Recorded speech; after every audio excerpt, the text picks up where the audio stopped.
Minimize worry. Maraming worries ang buhay. We worry about life and health, about finances mostly, about our many plans and desires, about advancement, and some worry about their very survival. Iba-iba. But instead of worry, pray. Alam na natin yan, pero sabi ng matatanda, ang paalalay gamot sa taong nakalilimot. Connect with God through prayer. Because spiritual connection with God teaches and inspires. It also gives space for counsel, for wisdom. Spiritual connection with God empowers, relaxes even, and soothes. So pag ang tao'y nalilito, nagugulo, magandang manalangin.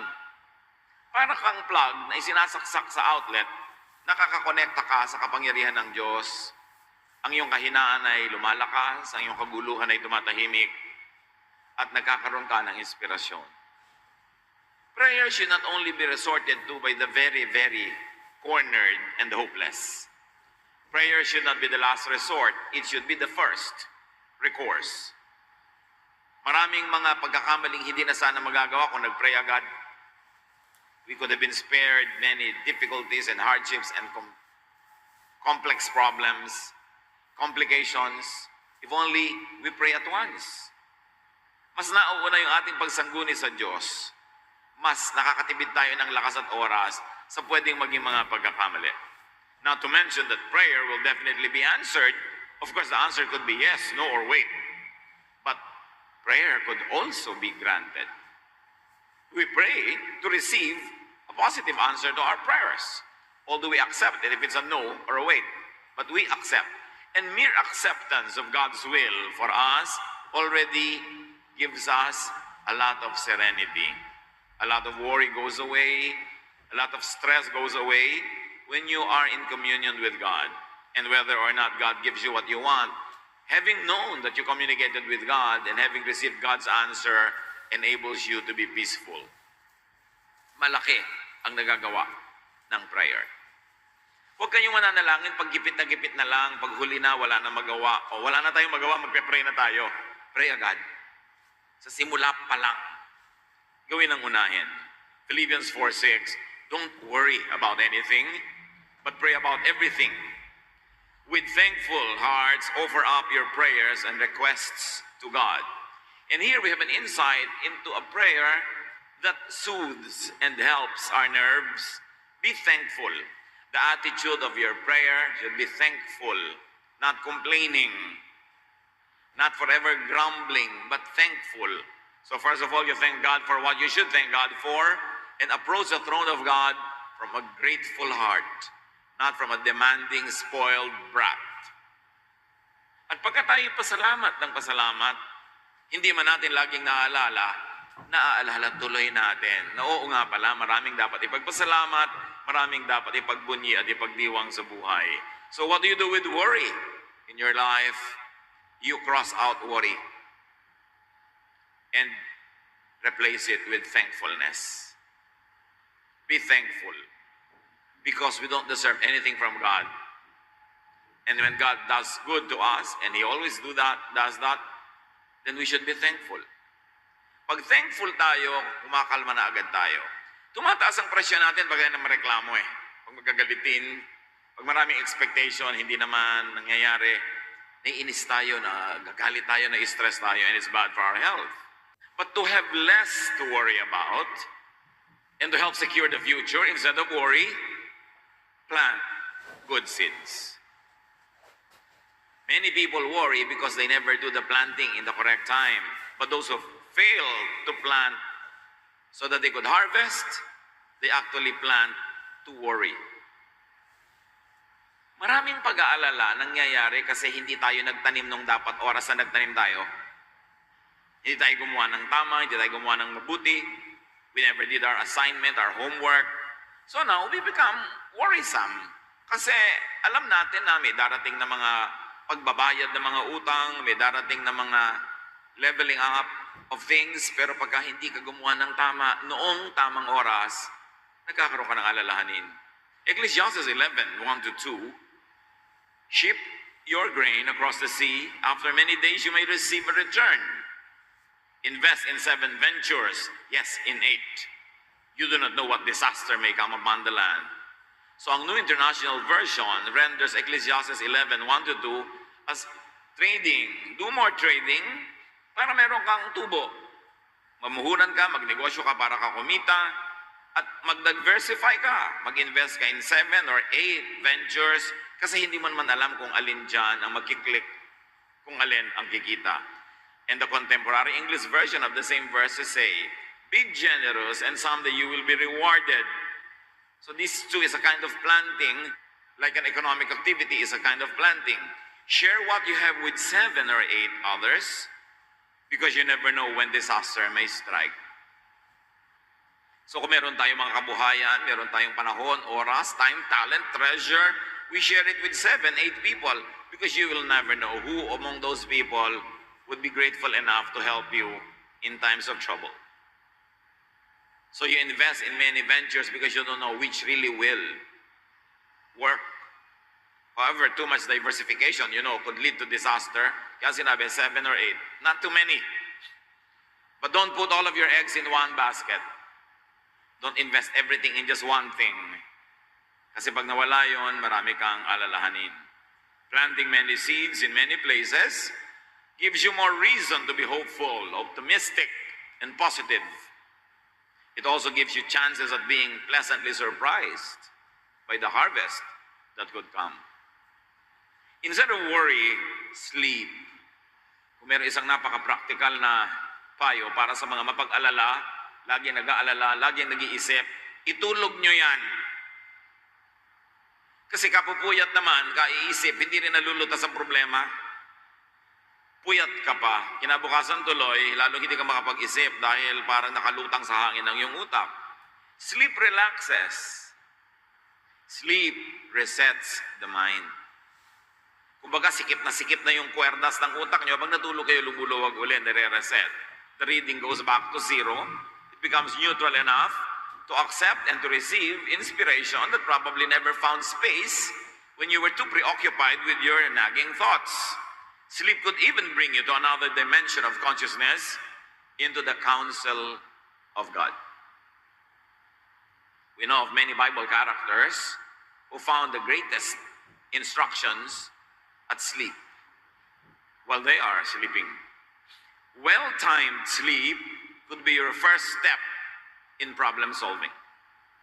Especially when, despite your attempts, you never seem to find the right solution to your problems, itulog yan. And do not think of problems at night, just before sleeping. You might have all the horrific dreams that could happen. Ecclesiastes 5:3, a dream comes when there are many cares. And the contemporary English version says, if you keep thinking about something, you will dream about it. That's why many self-appointed prophets keep on seeing dreams and visions and dreams because they keep thinking about it. And when you're obsessed with something, focused on something, you will dream about it. Do not mistake every dream for a direct revelation from the divine. Dapat sinusuri mo rin yan. Pag sobrang laging gusto mo, lagi mong iniisip, mapapanaginipan mo yan kahit hindi ka propeta. And of course, if you like to think and dream of positive things, fill your minds with positive thoughts before sleeping. Ecclesiastes 11:10, rid yourself of all worry and pain. Have you noticed that life seems more dreary, problems seem more terrible between 12 midnight and 4 a.m.? Mas madrama ang buhay pag hating gabi. Pag may namimiss kayong tao, subukan yung maalala yan ng mga 1 a.m., 2 a.m., halos mabaliw kayo sa pagkamiss. Pag meron kayo iniisip na problema, parang ang lala ng problema, lalo't kayo lang yung gising. Pag may iniisip kayong mabibigat na mga suliranin, mga nakakatakot na bagay, dumodoble ang horror between 12 midnight and 4 a.m. Pero subukan nyo, kahit anong dramang bukid ang gawin nyo, pag madaling araw, pag hating gabi, kinabukasan wala na, masigla na kayo ulit. Merong nangyayari na pag nagliliwanag na ang araw, itinataboy na rin yung mga kung ano-anong nagpupugad at namumugad na mga horror sa ating utak. Kaya huwag kayong masyado mag-isip paggabi. Itulog nyo yan. It is important to be asleep at night because problems compound. Horrors become more horrific when you think about it in the depths of the night. So sleep, so you don't get to think about it and be obsessed with it. Because the moment you wake up the following morning, things become brighter. Actually, nothing changed, only the time. But there's something about our body clock, and there's something about the way we think and our emotions connected with the night or the day. Kaya itulog niyo yung gabi para makaraos, makalampas, at mag-survive. Matthew 6:27, can worry make you live longer? The expected answer is, of course, a big no. It's pointless to worry. Instead of worry, accept what cannot be changed. Of course, we've got to have the wisdom to know the difference between what should be changed and what cannot be changed. But whatever cannot be changed, at least for the moment, must be accepted. It will make you worry less, or it will take away your worries. Ecclesiastes 1:15, if something is crooked, it can't be made straight. If something isn't there, it can't be counted. So tanggalin na lang ang mga pagtanggi sa mga dapat ay tinatanggap na lang. Huwag hanapin ang wala. At huwag paghanapan ang wala. Do not dwell on if onlys. If only I married another man or woman. If only I did this or that. Tapos na nga eh. People who live filled with if onlys always worry and are stressed and are unhappy. Don't say if only. Say next time. Kung may next time ka pa to marry, no? In that case. Kasi marami pa namang pwedeng mangyari. Pagtapos na, hindi na mababago, tanggapin nyo na. Do not dwell on it should have been. Because that will fill your heart with a lot of negative thoughts that will lead only to rebellion, that will lead to stress and worry. Kaya sabi ni Percy Bysshe Shelley, we look before and after and pine for what is not. Our sincerest laughter with some pain is fraught. Our sweetest songs are those that tell of saddest thought. Lulungkot ka talaga, hihirap ang buhay kung ang lagi ang hinahanap mo ay wala. Accept a situation that can't be changed. Accept a person, especially, that cannot be changed. Accept a given that cannot be changed. And do not problematize something that has no solution. Pastor, may malaki po akong problema, wala pong solusyon. Iha, ang lahat ng problema may solusyon. Every problem has a corresponding, a partner solution. If it has no solution, it is not a problem. Therefore, don't problematize it. Accept it. Pag walang solusyon, ano gagawin mo? Iumpog mo ulo sa lahat ng bato para ma-solve? Wala palang solusyon, tanggapin mo na lang. After doing everything that you possibly could to ensure that your life is good and things will happen as they should happen, instead of worry, entrust everything to God. Ipagkatiwala ang lahat sa Diyos, matapos na nagawa mo na ang lahat ng pwede mong gawin. Kailangan gawin mo muna yung dapat mong gawin. Magtanim ka kung dapat ka magtanim, makipagkasundo ka kung dapat ka makipagkasundo, gumawa ka ng mabuti. Pag nagawa mo na yung mga dapat mong gawin, ipagtiwala mo na sa Diyos, huwag mo nang isipin. Kasi kahit naman isipin mo, hindi mo rin maapektuhan yan. 1 Peter 5:7, God cares for you, so turn all your worries over to Him. And let me be emphatic, after you have done everything you could to improve the situation, to solve the problem, turn everything else to God and do not worry. And do not contend with God. Si Job, nung may mga nangyari sa buhay niya na sa palagi niya hindi dapat mangyari, nakipagtalo siya sa Diyos.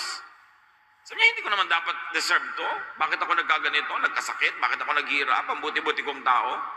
So sabi sa kanya ng Panginoon sa Job 38, 1 to 4, "From out of a storm, the Lord said to Job, why do you talk so much when you know so little?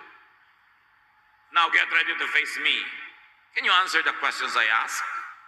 How did I lay the foundation of the earth? Were you there?" And then God went on with a series of questions that led to only one conclusion, that God is almighty, Job or other human beings are not, and therefore they should take their correct places.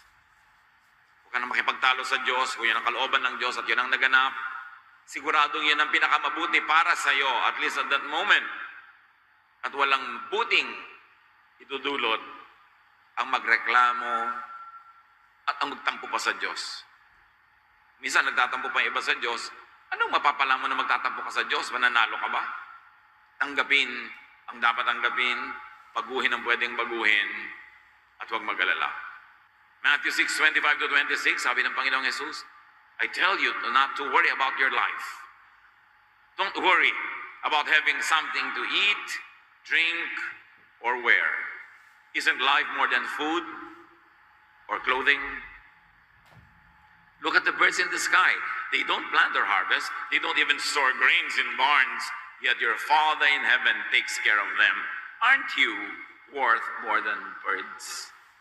Isang mahalagang paalala sa atin yan. Mas mahal kayo ng Diyos kaysa mahal nyo inyong sarili. God loves us more than we love ourselves. When we live following God's will, when we pray, when we do what is practical to do and use our brains that God gave us, there should be no reason to be always worried. Mahal tayo ng Diyos, makapangyarihan ng Diyos, alam ng Diyos ang nangyayari, kaya liban na lang sinasadya nating sumuway sa kalooban ng Diyos. Therefore, ang nangyayari sa buhay natin ay siyang pinakamabuting pwede mangyari given all the surrounding facts of life. Kaya huwag tayong makipagtalo sa Diyos. Pero dapat laging iniisip, Lord, ito bang bagay nito? Dapat kong baguhin o dapat kong tanggapin? Kaya ko bang baguhin na hindi ako makakasakit ng iba, hindi ako makakagawa ng masama sa sarili ko? Kung kaya ko, di babaguhin ko, pero kung hindi, tatanggapin ko po. At kung hindi man katanggap-tanggap to sa akin ngayon, next week, next year, at least for today, tatanggapin ko, para tahimik ako today. Kasi marami naman pwedeng mangyaring mabago bukas next week. Tatanggapin ko lang ngayon, hindi ko lalabanan, kung hindi ko naman talaga pwedeng palitan, and I will pray and hope na bukas, pagising ko, iba na yung sitwasyon. Marami mga tao, mga kapatid, meron sila halimbawa taong gustong mawala sa buhay nila pero ayaw nilang palayasin. Kasi ayaw nilang saktan, ayaw nilang makipagkagulo. Pinapanalangin nila, Lord, kayo na po ang gumawa ng paraan. At naghihintay sila at napakarami nagpapatotoo. Ay, salamat, hinintay ko yung paraan ng Panginoon. Nawala rin yung tao, hindi ko inaway, hindi ako inaway, hindi nagalit sa akin. Kailangan lang, naghihintay ka sa God's timing. Marunong tayong maghintay. Hindi pa dalos-dalos, hindi dinadaan sa bugso ng damdamin ng ating mga pasya. At kung wala kang magagawang tama, kung ang gagawin mo lang ay makakasira, makakagulo, mabuti pa, wala ka na lang munang gawin at hintayin mong kumilos ang Diyos. Hindi mo laging kailangang makialam, hindi mo kailangang laging actively orchestrating what happens around you. Because God is alive and God is powerful and God is involved in our daily lives. At napakalaking advantage sa ating mga anak ng Diyos yun na meron tayong inaasahan ng Diyos, meron tayong pinupuntahan, at sa mga bagay na din natin maunawa na ipapasa Diyos natin dahil tayo nagtitiwala sa Kanya. Ano ang mga worries niyo sa buhay? Worried ba kayo about the future? Worried ba kayo about health? Worried ba tayo about money? Worried ba tayo about social relationships? About professional situations and professional issues? Lahat yan alam ng Diyos. Gawin natin kung anong tama. Lagi tayong gumawa ng mahusay, magtanim ng mabuti, umasang aanin nun, at ipasa Diyos ang lahat. Meanwhile, don't allow worry about things that are yet to happen spoil the beauty of what is happening now that you could otherwise miss. If you're always fixated on what could be and what might be, we miss what is happening right now. And today will never come back. The moment you miss this hour, it will never return. So we miss a slice of life, and we miss a chunk of life because we worry too much about a far away next week or next month. Plan, yes, but then after doing enough planning, leave the results to God. Ama namin, turuan niyo po kami. Payapain niyo po ang aming loob, yung aming mga pag-aalala.